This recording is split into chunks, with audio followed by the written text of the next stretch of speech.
Hello and welcome to a Republic Day special on NDTV 24/7. I'm Vishnu Shom and I'm on board the Indian Navy submarine INS Sindhu Kirti. Submarines are more important to the Indian Navy now than perhaps ever before. Increasingly, we are seeing the presence of Chinese submarines in the Indian Ocean.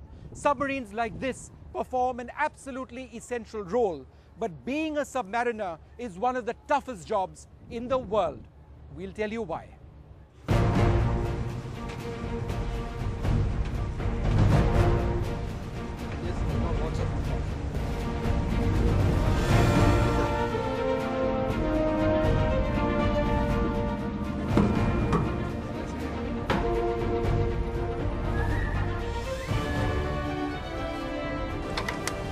Driving slot, keep clear. After another head was nodding. Premises not much region lock, being ready to go. Take road on 4 Roger, off range. Very good. It may not look the most impressive submarine in the world. Small, squat, with a rough finish to its weather-beaten hull. But make no mistake, this old submarine, the INS Sindhu Kirti, still forms a part of the Navy's cutting edge. That's because she's been refitted, virtually rebuilt with modern sensors, weapons and systems that transform her into what the Navy calls a hole in the water. Depth 100 meters, inspect compartment.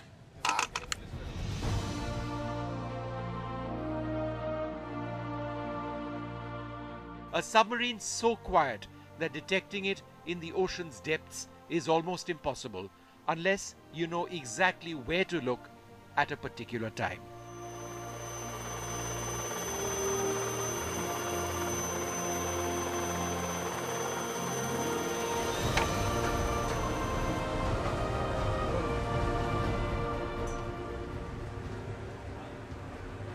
As the submarine gets set for a sortie, a mission which could last as long as 40 days, we meet the crew of the boat to get an idea of how they operate, how they live, and if necessary, how they fight hundreds of meters beneath the surface of the ocean.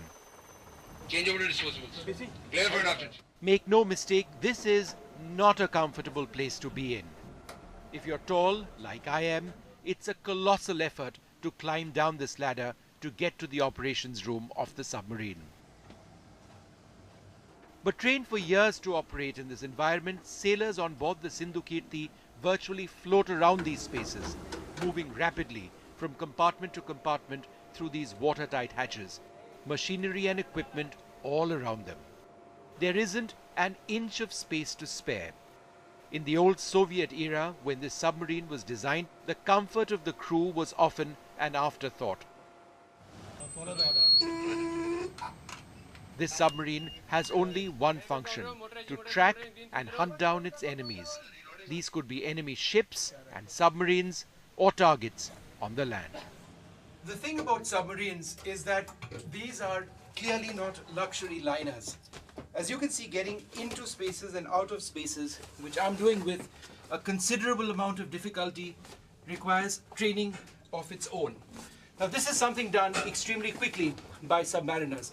They get into these spaces and out of these spaces really, really fast, because if you can't do that, then operating in the confines of this submarine becomes impossible. So just how difficult can it get to operate in these spaces? Take a look at this. Right beneath where I'm standing now is a bank of batteries, which powers everything on this submarine. This sailor is monitoring the batteries. Imagine getting stuck in a place like this. Any fire does get into smoke, so that compartment's filled of smoke very early. So we take all the precautions, like in battery post, we have monitoring system. People are, the watchkeepers are monitoring the H2, O2 percentage, hydrogen, oxygen percentage, and that has been continuously monitored 24/7. You have to be free of fire hazard at all point of time. And you're standing on top of a battery pit. There are hundreds of batteries underneath your feet at this stage. Exactly, there are total 240 batteries in this submarine. We are standing on third battery post. Here it contains around 120 batteries. And these are huge batteries. I can tell you by the weight of the batteries, one battery weighs around 900 kg. So that is total, the size of this pit is around 120.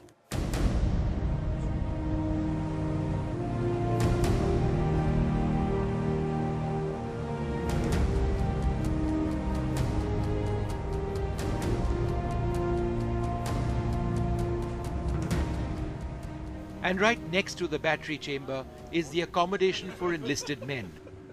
6 sailors would be sleeping here at any one time, while others would be at their stations. There is no day or night here, just periods of work and periods of rest for weeks on end. Once the last lines have been cast off from alongside, you are no longer attached to your family. Whatever happens, happens there. Whatever happens to you, you're absolutely in two different worlds. You are absolutely not in any connect with your family. We always believe that back home, our support system in the Navy will take care of our family. Sound command post, carry out all on cheese.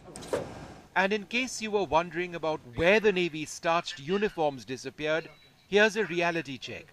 In parts of the Sindhu Kirti, temperatures can soar to 42 degrees despite constant air conditioning. The light blue gowns the men wear are disposable sets. They wear them for 3 days and throw them away.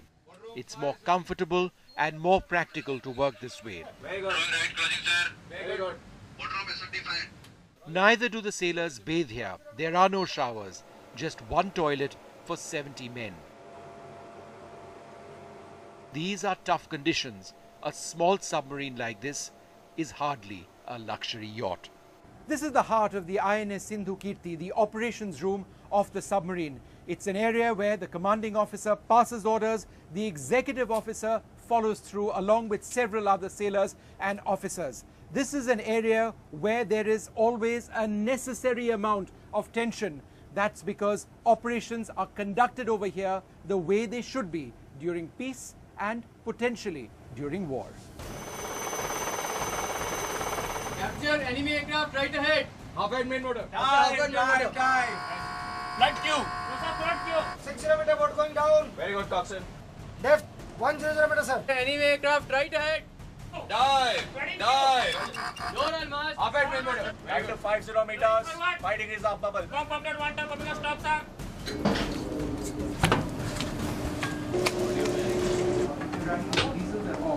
In the blink of an eyelid, a normal sortie can become an emergency situation.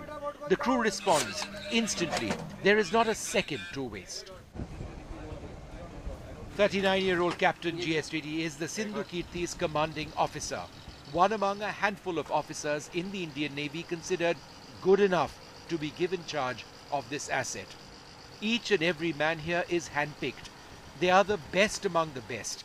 The Navy cannot afford to have anyone but the most skilled in charge of boats like this. It's dangerous business down here, and the process of selecting submariners is tedious. To be qualified for command of a submarine is a grueling process.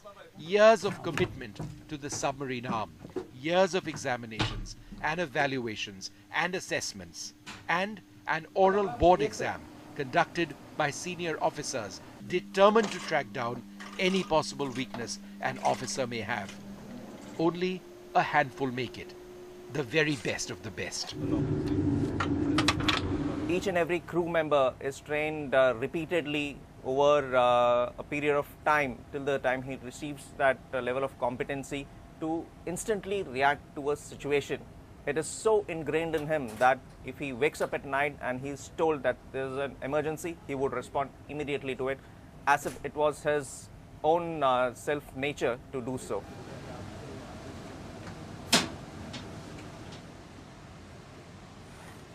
And that's true of the enlisted men as well.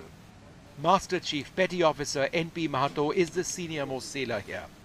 Not only does he physically control the movement of the submarine, he's very often the captain's eyes and ears, working with the crew in what are often unbelievably challenging conditions. I boost up their morals. I tell them, see, I am an old man, but I am running from fore and to after.